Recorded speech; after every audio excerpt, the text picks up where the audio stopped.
Bueno, bienvenidos y bienvenidas al curso de formación de Fundamentos de Filosofía. Hoy vamos a trabajar romanticismo. El romanticismo es un movimiento que surge a finales del siglo XVIII y que continúa su devenir por el mundo hasta finales del siglo XIX y todavía tiene efectos en muchas de las cosas que hacemos y muchos de los elementos y los criterios con los que pensamos. Ya vamos a ver cómo el romanticismo tiene un efecto muy interesante porque podríamos decir que es una corriente de pensamiento que se sirve de la industrialización y de la interconexión que ya en ese momento se daba en todo el mundo y es uno de los primeros movimientos mundializadores de ideas y de expresiones de lo social, de lo cultural, incluso de lo espiritual. El romanticismo como movimiento filosófico se pregunta qué es lo que existe. Ante esto tiene respuestas. Veamos cuáles son esas respuestas. El romanticismo responde como un movimiento al racionalismo y al neoclasicismo. Se plantea en su momento como movimiento cultural, político y como movimiento artístico una confrontación con las estructuras preestablecidas, con esa idea del racionalismo que todo está encasillado, con esa idea del neoclasicismo que todo debía hacerse con una técnica única, pulida, estéticamente definida por unos expertos. Ante eso, el romanticismo despierta diciendo no, lo importante es la expresión desde la libertad, la expresión desde las tormentas de las emociones que se presentan como son y como están dentro de nosotros. El romanticismo habla de la libertad como una base, como la base en sí misma de toda la vida y de toda la expresión. Y la vida como forma de manifestación del espíritu, del alma, del sujeto y del espíritu del universo. Las ideas fundamentales del romanticismo son la voluntad y la conciencia, que están vinculadas en sí mismas. Una, porque la voluntad se ejerce a partir del autoconocimiento o el descubrimiento de lo que somos, en búsqueda de la libertad, en búsqueda de nuestro propio ser. En esa búsqueda reconocen los autores románticos que el espíritu, que es la manifestación del todo en el universo, tiene su contraparte en lo humano, en el alma, y que están hechos de la misma cosa, solo que el individuo es poseedor de alma y la naturaleza es poseedora de espíritu. Ahora bien, si todos somos parte de un mismo contenedor llamado universo, en mí están las mismas propiedades de todos los demás elementos. Si eso es así, existe una continuidad entre lo individual, el individuo, el sujeto y la naturaleza. Eso también ocurre en los actos cotidianos, en ir al mercado, en ir a lavar el coche, en ir a lavar el auto, en barrer, en comer. ¿Por qué? Porque lo que estoy haciendo es moviéndome. Y el movimiento es una manifestación en sí misma de lo divino. Lo que haga con ese movimiento y el sentido está determinado por el ejercicio de la libertad. Así, el amor como motor de las cosas que hacemos y la libertad como fin último del sujeto son los dos más grandes valores que nos plantea el romanticismo. El romanticismo tiene dos, y vamos a estudiar en la cátedra, dos grandes corrientes. La corriente del idealismo alemán y la corriente del subjetivismo. No quiere decir que el romanticismo no tenga otras manifestaciones. Nosotros vamos a circunscribirnos a estas dos grandes pilares. Por un lado, el idealismo alemán, para diferenciarlo del idealismo platónico, que ya hemos visto en clases anteriores, nos plantea la división entre el fenómeno y el nómeno, diciendo que existen las cosas, pero para que se construyan como universo de significado, para lo humano, el humano tiene que interactuar con ellas creando el fenómeno. Y si hay una necesidad de una interacción con las cosas para que estas cosas aparezcan en un universo simbólico, entonces ese universo simbólico está tildado, marcado y atravesado por mi subjetividad, dado que yo soy un sujeto único e irrepetible y mis experiencias con el objeto también lo son. En el romanticismo, la realidad es percibida a partir de la subjetividad del hombre o la mujer que mira el fenómeno, que mira el objeto y crea el fenómeno. El individuo y sus decisiones conforme a la interacción con el objeto y con su vida genera particularidades, expresiones particulares y diferenciales entre un sujeto y otro, una sociedad y otra. Así es que en este momento aparecen las grandes corrientes los grandes corrientes independentistas. Aparece el nacionalismo de San Martín, de Bolívar, de Francisco de Miranda. Aparecen los grandes movimientos de personas buscando la libertad de aquellos imperios que por siglos los tuvieron condenados a la dominación. Pero tiene que ver con una liberación de ese sujeto social, de ese país, de esa nación que no se parece a su vecino, ni se parece al imperio al que ha sido anexado. Así que se da todo un movimiento nacionalista que tiene que ver con el arraigo de las culturas, el arraigo de las costumbres y la expresión de las tradiciones particulares de cada uno de estos países.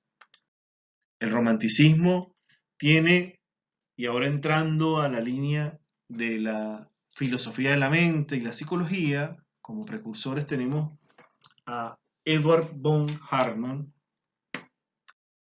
Goethe, un personaje para nosotros importante, y acá acoto algo interesante, es que Goethe es como un abuelo bastardo de Carl Gustav Jung. Era como el padre de Carl Gustav Jung, pero con K, que fue su abuelo. Goethe inicia el movimiento Sturm und Drang, así como otras cosas del romanticismo, pero vamos a quedarnos con esto y con el Fausto. En este movimiento, lo que planteamos es la manifestación de la tormenta del ímpetu o del espíritu, lo que está dentro de nosotros. Es decir, la manifestación de los impulsos, de las emociones, de los sentimientos. Esto era inadmisible para el neoclasicismo y para el racionalismo.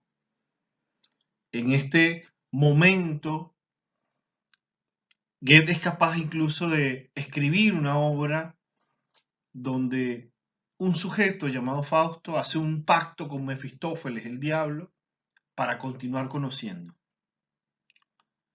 Esta situación de los límites que da lo social, lo moral y lo ético es un tema transversal en el romanticismo. Es allí que aparece la obra Drácula, aparece la obra Frankenstein, donde el amor es lo que hace que se pueda romper la muerte, que se pueda ir más allá. En el caso de Drácula, el amor por la familia, por la mujer, por los hijos, que hace pacto con el diablo para acabar con sus enemigos. Y por otro lado, el amor a la sabiduría, al conocimiento y a la ciencia, que hace que el doctor Frankenstein supere los límites de la ética y supere los límites de lo admisible y se convierta en un sujeto que después de ser poseídos y estar bañado de este ímpetu por el conocer, este amor por el conocer, es capaz de crear una criatura como el monstruo de Frankenstein, es decir, un sujeto que vuelve de la muerte. He aquí que los límites que plantea el romanticismo son límites que están basados única y exclusivamente en el sujeto, en su voluntad y en su deseo, en sus manifestaciones. Schelling nos recuerda la naturaleza como lo absoluto. La naturaleza es el todo, es lo que está alrededor nuestro. Y nosotros somos parte de la naturaleza. Así el individuo también es una manifestación de la naturaleza, Solo que el ser humano tiene alma y la naturaleza tiene espíritu. El carácter volitivo del alma humana es lo que lo diferencia del espíritu, que es un carácter más bien de movimiento. Un movimiento que va de lo simple a lo complejo, de lo concreto a lo degradado, de la unidad a la multiplicidad. En el alma lo que moviliza es el amor y el impulso hacia la libertad, hacia ser libre, hacia ir más allá del espacio en el que se encuentra. Entonces el motor del alma es el amor. Y el motor de la espiritualidad, del mundo que nos rodea, es Dios, porque Dios es el todo. Y el todo se manifiesta a través de la espiritualidad que está en todas las cosas, incluyendo a nosotros. Schelling nos plantea que siendo Dios la totalidad y estando nosotros dentro de esa totalidad, nosotros somos parte de lo mismo. Es decir, un individuo también es la manifestación de la divinidad. Yo tengo alma y el alma es una manifestación del espíritu. Mi alma, así como el espíritu vital que está alrededor de las cosas, está en todas las cosas en las que yo estoy o donde yo estoy, que se manifiesta por la degradación, por el proceso de lo simple a lo complejo y por el movimiento continuo, también está en el alma y el hombre va a buscar esa libertad como forma de conectarse con lo divino. Va a buscar su libertad como forma de conectarse con lo divino. Esa búsqueda de la libertad, esa búsqueda del trascender, de ir más allá, está motorizado nada más y nada menos que por el amor. El amor como elemento capaz de romper incluso hasta la muerte. Así, cada sujeto es único. Cada artista que expresa a través del amor su ideal de libertad en el objeto que crea, está inmortalizándolo, llevándolo más allá, haciéndolo trascender.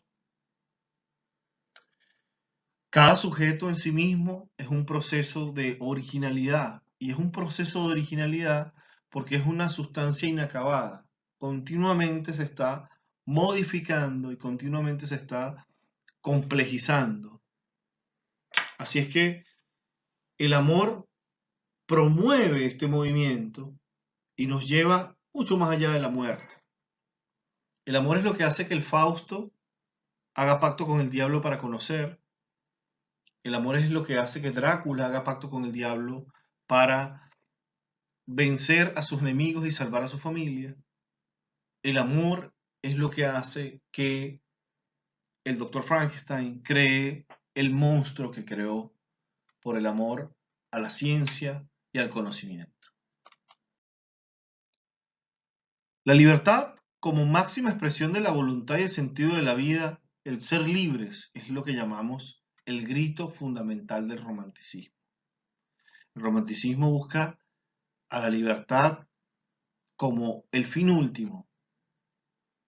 Ser libres es lo más importante porque ser libres nos permite el ejercicio de nuestra individualidad. Es lo que nos permite el ejercicio del amor y de las manifestaciones de nuestro amor para con el mundo y para con las cosas que nos rodean. Lo peor para los románticos es la esclavitud a las costumbres, la esclavitud a las religiones, la esclavitud a los imperios.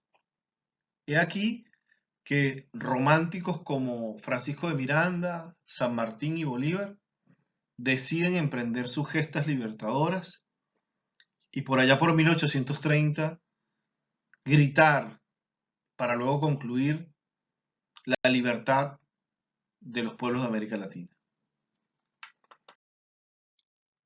El yo en el movimiento romántico es fundamental y para nosotros como psicólogos aún más. Aparece el yo como la manifestación de ese artista que somos nosotros. Entonces, todos somos artistas de nuestra propia vida en la que podemos expresar nuestras emociones. Acá en este cuadro, hombre que camina por las nubes, hay un hombre que procura fundirse con la inmensidad, con la naturaleza. Otros dirán, es un hombre que se encuentra con la naturaleza. Y otros dirán, es un hombre que está consciente de su propia naturaleza y cómo es parte del lugar en el que se encuentra. No es más que una reorganización distinta de la materia. Así que todas estas son positivas, son válidas, porque lo que existe realmente es el fenómeno. Mi interacción con el fenómeno es lo que genera la realidad. Y esa realidad va asociada a mi experiencia con ella, con el fenómeno. Va asociada a mi experiencia con el elemento que está allí. Para el romanticismo es fácil hablar de simbolismos. Ya hemos hablado de que un signo es una cosa, pero un símbolo es otra. Un símbolo es un signo cargado con emotividad, cargado con afecto, cargado con un contenido que va mucho más allá del objeto. Así, un escudo que no es más que una lámina de metal retorcida, moldeada, para una familia será el honor, la virtud, la fuerza, la belleza y cualquier cosa que ese escudo tenga plasmado como una imagen. El amor entonces, para el romanticismo, es lo que hace que todo pueda ocurrir. Trascender la muerte, dominar a las bestias, trascender al odio, ser inmortal. El amor es capaz de hacer todas estas cosas. El amor es capaz de movilizarnos y hacernos llegar a lugares que solo nuestro impulso por la libertad, nuestra necesidad de satisfacer la libertad, puede entender. Como ya podrán ver, para el psicoanálisis el romanticismo es fundamental. Esta idea del yo y del que es capaz de ir más allá por su necesidad de conseguir la libertad, la construcción simbólica de la realidad, el subjetivismo, que plantea esa interacción del objeto con el sujeto y de la aparición del fenómeno como mapa de la realidad, es importantísimo para el psicoanálisis. Como ya hemos estado hablando, si no existe un marco, un paradigma filosófico, no va a existir palabras de dónde tomar los conceptos fundamentales del resto de las ciencias. Así que el psicoanálisis se sirve del romanticismo, de sus ideas de libertad, de sus ideas del amor como elemento que trasciende las cosas y carga las cosas para darle sentido, y la interacción subjetiva del sujeto, de la persona, con el objeto, creando el fenómeno, que a su vez es susceptible de estudiar por la psicología. Así, el romanticismo es fundamental para el psicoanálisis y para el resto de las corrientes psicológicas que ya hablan, de las cuales hablarán más adelante en su carrera. El romanticismo sin duda tuvo manifestaciones en todo el mundo. Como ya les venía diciendo, es uno de estos pocos procesos de mundialización de las ideas. Así, en el Caribe, en la isla de Cuba, aparece José Martí, planteándonos esta interacción entre el amor, la vida y la libertad, y nos dice que hay que ser cultos para ser libres. Ser culto es el único modo de ser libre, dice José Martí a los pueblos de América Latina. Esto es una idea enteramente romántica. Tiene que ver con amar el conocimiento y trascender a través del propio amor en sí mismo hacia eso, hacia ese fenómeno. En Argentina tenemos muchos representantes, pero yo rescato mi pintor favorito, que es Carlos Morel. Acá nos habla en la escena de El Mercado, cómo los gauchos llegaban con sus ropas de colores, con sus pieles, a celebrar la venta de aquello que habían conseguido en el campo. Fíjense los colores, fíjense la forma, las expresiones de las emociones. Sobre todo las emociones están muy marcadas en las pinturas de esta época. Rodin o Rodin, como quieran llamarlo, escultor y pintor francés de esa época, nos trae una obra que pueden encontrar ustedes en el Museo de Bellas Artes, y es el, el beso.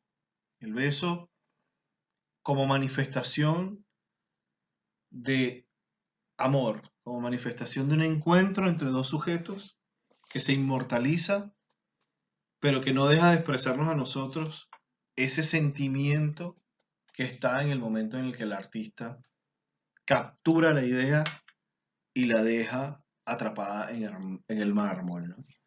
Así que ambos autores, autores fantásticos que pueden observar en los museos de la Ciudad de Buenos Aires. Gustavo Adolfo Bécquer, bueno, quien no ha tenido un librito de rimas de Bécquer en su biblioteca, y si no, pueden buscarlos con sus padres, con sus familiares, va a estar allí. Bécquer, poeta y filósofo, pero poeta profundo, que raya en el amor extremo y en la melancolía, nos dice cosas como: por los tenebrosos rincones de mi cerebro, acurrucados y desnudos, duermen las extravagantes hijos de mi fantasía, esperando en silencio que el arte los vista de la palabra, para poder presentarse decentes en la escena del mundo. Fíjense cómo ahí están las ideas, esperando que el amor las cargue de sentido para manifestarse. Bueno, para cerrar, el romanticismo nos trae la libertad, las virtudes, nos trae el amor, nos trae la expresión de las emociones como están y en su carácter más crudo, nos recuerda todo un movimiento artístico que va desde la expresión hermosa del beso hasta la idea y el coqueteo con el terror que tiene Edgar Allan Poe. Así que esperamos que la clase les sirva, que funcione para organizar las ideas. No pretende ser una clase extensiva sobre los filósofos románticos, es básicamente una guía para encontrarse con el romanticismo.